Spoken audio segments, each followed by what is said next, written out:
अस्सलाम वालेकुम ट्रेडर्स। मेरा नाम है Adil Sultan, founder of smart trade mastery. इस वीडियो में हम सप्लाई डिमांड और फेयर वैल्यू गैप के इनपुट्स को समझेंगे। चलिए चार्ट की तरफ चलते हैं। चार्ट पर अभी आप देख रहे हैं कि स्ट्रक्चर के साथ आपको सप्लाई और डिमांड शो हो रही हैं। पहले तो हम ये समझते हैं सप्लाई जोन और डिमांड जोन क्या होते हैं और इसको क्यों इस्तेमाल करना पड़ता है। इसकी छोटी सी मैं एग्जांपल दूंगा। बेसिकली जो डिमांड जोन है वहां पर बायर्स का एक जोर देखा जाता है। बायर्स वहां पे इंटरेस्टेड होते हैं, इसीलिए उसको डिमांड जोन कहा जाता है। जब प्राइस उस डिमांड जोन पे आती है तो अक्सर वहां पे बाय की तरफ मूव मिलता है। और जो सप्लाई जोन है वो सप्लाई जोन में सेलर्स का इंटरेस्ट होता है। वहां पर सेलर्स अपने पेंडिंग ऑर्डर्स भी अक्सर लगाए हुए होते हैं, या फिर जब वो जोन पर आती है तो फिर वहां पे वो अपना इंटरेस्ट शो करते हैं सेलिंग की तरफ। इसलिए मार्केट सेलिंग की तरफ जाती है सप्लाई जोन में। तो ये सिंपल डिमांड जोन और सप्लाई जोन की एक डेफिनेशन है। और हम इसी को कैसे यूज करते हैं मैं आपको दिखाता हूँ इंडिकेटर में। आप जब इंडिकेटर की प्रॉपर्टीज में जाएंगे तो यहाँ पर आपको शो होगा एक इनपुट सप्लाई डिमांड जोन्स और सप्लाई डिमांड एमटीएफ जोन। ये दोनों, ये पूरा एक इनपुट है इसका, ये सप्लाई डिमांड का है और ये है फेयर वैल्यू गैप का। ये सेम, बिल्कुल सेम है क्योंकि ये दोनों जोन होते हैं। तो इसको कैसे आपने देखना है मैं आपको बताता हूँ। इसको ऑन और ऑफ करने के लिए बटन है सप्लाई डिमांड। अगर आपने देखना है इसको चेक लगा दें, अगर इसको हटा देंगे तो वो आपके चार्ट से हट जाएगा। जोन कंफर्मेशन कैंडल, यहाँ पे 5 का इनपुट है, इसको 5 रहने दीजिएगा। बेसिकली ये एब्जॉर्प्शन का है कि जोन जहाँ पे एक ग्रीन कैंडल बनी हुई है तो उसके बाद ये कितनी कैंडल्स के बाद इस कैंडल को एब्जॉर्ब करता है। तो यहाँ पर मैंने 5 लिखा हुआ है, इसको 5 रहने दीजिएगा। ये बिल्कुल सही काम करता है इसके ऊपर। इसके टूल टिप में भी इसकी डेफिनेशन लिखी हुई है। इसके अलावा डायरेक्शन मोड है। डायरेक्शन मोड में यहाँ लिखा हुआ है बोथ सप्लाई डिमांड। अगर ये लगाएंगे तो आपको दोनों चीज़ें दिखाएगा। अगर आप ट्रेंड वाइज सप्लाई डिमांड देखना चाहते हैं तो यहाँ पर आप इसको सेलेक्ट करेंगे तो ये ट्रेंड के हिसाब से दिखाएगा। अब ये बाय ट्रेंड चल रहा है, अप ट्रेंड, तो अप ट्रेंड में आपको सिर्फ डिमांड दिखाएगा और डाउन ट्रेंड में सिर्फ सप्लाई दिखाएगा। अब ये देखें, आपको ये सिर्फ डिमांड दिखा रहा है क्योंकि अप ट्रेंड चल रहा है। तो अप ट्रेंड में आपको सिर्फ आपका डिमांड जोन दिखेगा। तो ट्रेंड वाइज भी देखना चाहते हैं तो उसको देख सकते हैं। और बोथ करेंगे तो फिर ये चाहे अप ट्रेंड हो डाउन ट्रेंड हो आपको ये दोनों दिखाएगा। सिर्फ सप्लाई देखना चाहते हैं, सिर्फ डिमांड देखना चाहते हैं तो आप ये भी कर सकते हैं। अब यहाँ पर इसको बोथ रहने दीजिएगा, ठीक है। उसके बाद supply demand structure to show, ये डिस्प्ले है बेसिकली। कितने स्ट्रक्चर का आप डिमांड सप्लाई देखना चाहते हैं। तो ये पिछले 5 स्ट्रक्चर का यहाँ पे रखा हुआ है। आप इसको 50 भी कर देंगे तो ये 50 के हिसाब से दिखा देगा। तो जितने भी स्ट्रक्चर का आप डिमांड जोन सप्लाई जोन देखना चाहते हैं तो आप यहाँ पे कर सकते हैं। सेम इनपुट इसका फेयर वैल्यू गैप के ऊपर भी है। अगर यहाँ पर भी आप फेयर वैल्यू गैप कितने स्ट्रक्चर पीछे का देखना चाहते हैं तो यहाँ पर आप लिख सकते हैं। बेसिकली चार्ट ज़्यादा मैसी ना हो इसलिए मैंने सिर्फ 5 स्ट्रक्चर का लिखा हुआ है। लेकिन अगर आप यहाँ पे 50-100 भी लिखेंगे तो ये दिखाएगा आपको, क्योंकि ट्रेडिंग व्यू की लिमिट होती हैं कुछ, तो डिस्प्ले की लिमिट्स होती हैं। तो चार्ट भी ज़्यादा मैसी हो जाता है, इसलिए मैंने इसकी लिमिट रखी हुई है। तो अगर आप चाहें तो इसको कर सकते हैं इंक्रीज। अच्छा, अब ये मेन इनपुट्स हैं। Delete zone after break and close, यानी कि सप्लाई जोन या डिमांड जोन अगर ब्रेक हो गया है तो वो चार्ट से रिमूव हो जाए। अगर आप इसको अनचेक करेंगे तो आपको वो जोन भी दिखेंगे जो ब्रेक हुए हैं। अगर आप ये देखना चाहते हैं कि कौन कौन से जोन ब्रेक हुए हैं तो ये आपको वो दिखाएगा। ये देखें यहाँ पर, ये जोन यहाँ पे ब्रेक हो गया था, अब ये शो हो रहा है। लेकिन ये वहीं तक दिखाएगा जहां तक ये ब्रेक हुआ है। तो जहां जहां पे ब्रेक हो रहे हैं तो ये जोन जहां पे बने थे ये दिखाएगा आपको। तो ये आपने अगर बैक टेस्टिंग करनी है या फिर कोई प्रीवियस जोन जोन देखना है कि कहाँ पे बना था तो आप ये चेक हटा के देख सकते हैं। एक है ओवरलैप। ओवरलैप में आपको जो फर्ज करें कि एक ही लाइन पे, फर्ज करें यहाँ पर इस ये जो डिमांड जोन बना है इसी जगह पर एक पीछे भी कोई डिमांड जोन बना हुआ है तो वो आपको फ्रेश दिखाएगा। अगर आप ओवरलैपिंग करना चाहते हैं तो यहाँ पर ओवरलैपिंग के ऊपर क्लिक कर देंगे तो आपको फिर ओवरलैपिंग भी दिखाएगा। अभी मैं आपको दिखाता हूँ। चार्ट थोड़ा सा नॉइजी हो जाता है, लेकिन ये है कि उसमें इंफॉर्मेशन ज़्यादा मिल जाती है। अब ये देखें, यहाँ पर एक डिमांड जोन बना था, उसके बाद एक और डिमांड जोन बन गया, तो फिर ये सब दिखा रहा है। तो अगर आप इसको अलाउ करेंगे तो ये आपको हर एक जोन दिखाएगा जो कि इस वक्त बना था। अभी डिलीट जोन भी दिखा रहा है, ओवरलैपिंग भी दिखा रहा है, तो चार्ट ज़्यादा मैसी मैसी लग रहा है। तो इसलिए अगर आपको देखना है, कोई इंक्वायरी है, तो फिर आप इसको ऑन कर दें, अदरवाइज इसको आपने ऑफ करना है। ठीक है, इसको ऑफ ही रहने दीजिएगा, इसको इस तरह से ही रहने दें।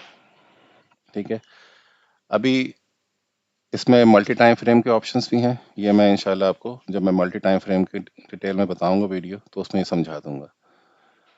अब यहाँ पे चार्ट के ऊपर आपको 15 मिनट का सप्लाई जोन शो हो रहा है, 15 मिनट का ही चार्ट है, 15 मिनट का यहाँ पे शो हो रहा है, क्योंकि मैंने यहाँ पे चार्ट जोन सेलेक्ट किया हुआ है। अगर मैं कोई और सा टाइम फ्रेम सेलेक्ट करूंगा, तो मुझे, अगर मैं 1 मिनट पे 1 मिनट के चार्ट पर 15 मिनट का जोन देखना चाहता हूँ, तो मुझे वो दिखाएगा और वो शो भी करेगा कि ये 15 मिनट का जोन है। अगर मैं 5 मिनट के ऊपर 1 घंटे का जोन देखना चाहता हूँ, तो वो भी शो करेगा, यहाँ पे टाइम फ्रेम शो करेगा कि ये डिमांड जोन सप्लाई जोन कौन से टाइम फ्रेम का है।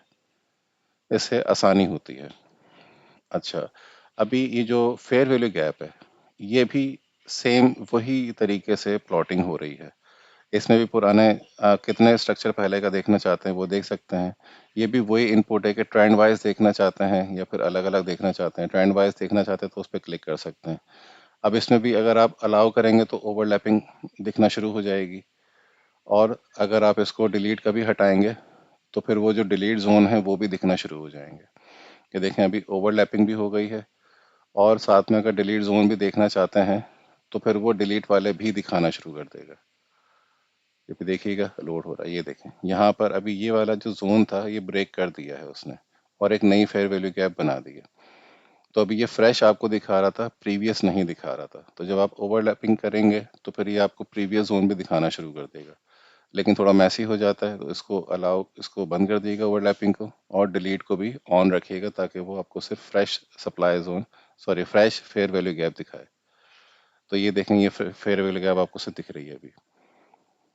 अब इसका इस्तेमाल कैसे करना है, ये एक मेन चीज़ है, क्योंकि अक्सर लोग इसका इस्तेमाल सही तरीके से नहीं कर पाते हैं। सप्लाई डिमांड जोन दिख तो रहा होता है, लेकिन उसको उस तरह से इस्तेमाल नहीं कर पाते हैं। तो इसका इस्तेमाल बहुत सिंपल है। आपने बेसिकली रिट्रेसमेंट पे काम करना है। अब ये वेव है, ये कितनी रिट्रेस करेगी ये आपको नहीं पता, किसी को भी नहीं पता होता। लेकिन एक ऑप्शन होता है कि यहाँ पर अगर डिमांड जोन मौजूद है तो ये उन डिमांड्स को रिस्पेक्ट करके ऊपर जा सकती है, क्योंकि अप ट्रेंड चल रहा है।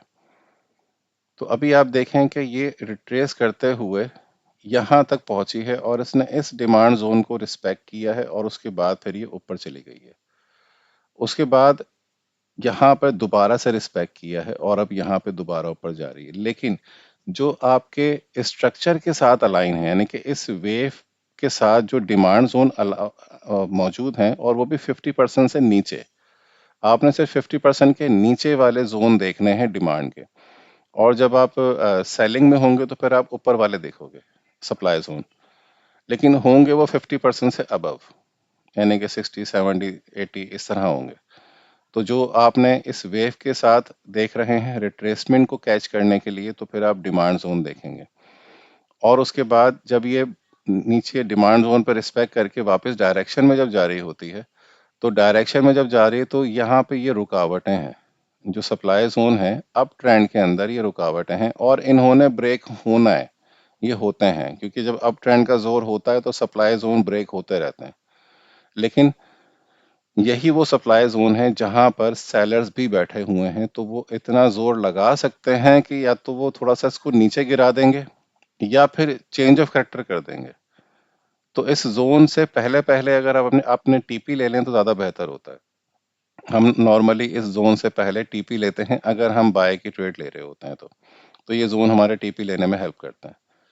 अच्छा, सप्लाई जोन और डिमांड जोन को देखने के दो नजरिए हैं, एक स्ट्रक्चर के साथ देखना, और एक सिर्फ सप्लाई डिमांड जोन को एज अ सपोर्ट और रेजिस्टेंस देखना। जब आप रिट्रेसमेंट को कैच करने के लिए देखते हैं तो आप स्ट्रक्चर के साथ 50% के नीचे जो डिमांड जोन आ रहे होते हैं उसको देखते हैं ताकि आप रिट्रेसमेंट को कैच करके डायरेक्शन में बैठ सकें। लेकिन जब यहाँ पे ये रिट्रेस करके आ रही है और यहाँ पर कोई सप्लाई डिमांड बन रहे हैं, जैसे कि ये छोटे छोटे बन रहे हैं यहाँ पर, ये सपोर्ट रेजिस्टेंस का काम करते हैं। अभी प्राइस रेंज में है, ये सप्लाई है, ये डिमांड है, तो अभी यहाँ फंसी हुई है। अब यहाँ पे कुछ ना कुछ ब्रेक होगा, या तो ये ब्रेक होगा या ये ब्रेक होगा, तो जो ब्रेक होगा तो फिर उस तरफ मार्केट जा रही है। तो ये सपोर्ट और रेजिस्टेंस का काम कर रहे हैं, लेकिन जो स्ट्रक्चर का काम कर रहे हैं वो ये वाले जोन है। ये देखें कितने प्यारे तरीके से ये इसी को रिस्पेक्ट करके यहाँ पे वो ऊपर चली गई है और अभी 38% तक वो गई है। उसके बाद फिर वो नीचे आना शुरू हुई है। अच्छा, फिबोनाची के जो लेवल्स हैं, यहाँ पे ये नॉर्मल लेवल्स नहीं है, ये मेरे अपने लेवल्स हैं और ये काम करते हैं। सबसे ज़्यादा जो काम करता है ये 70.5 वाली जो है, काफ़ी रिस्पेक्ट करती है 70.5, और ये 79 वाला, ये जोन काफ़ी ज़्यादा काम करते हैं।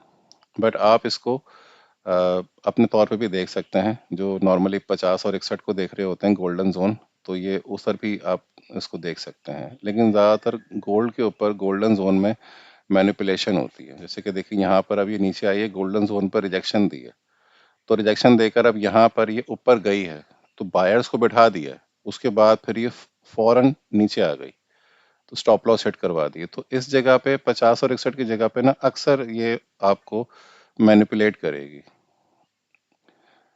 ठीक है, तो अभी डिमांड जोन और सप्लाई जोन चार्ट के हिसाब से मैंने आप लोगों को समझा दिए हैं कि कैसे प्लॉट हो रहे हैं, और इसके इनपुट्स को भी मैंने समझा दिया है। इंशाल्लाह नेक्स्ट वीडियो में मैं आपको इसके मल्टी टाइम फ्रेम के हवाले से पूरी डिटेल बताऊंगा।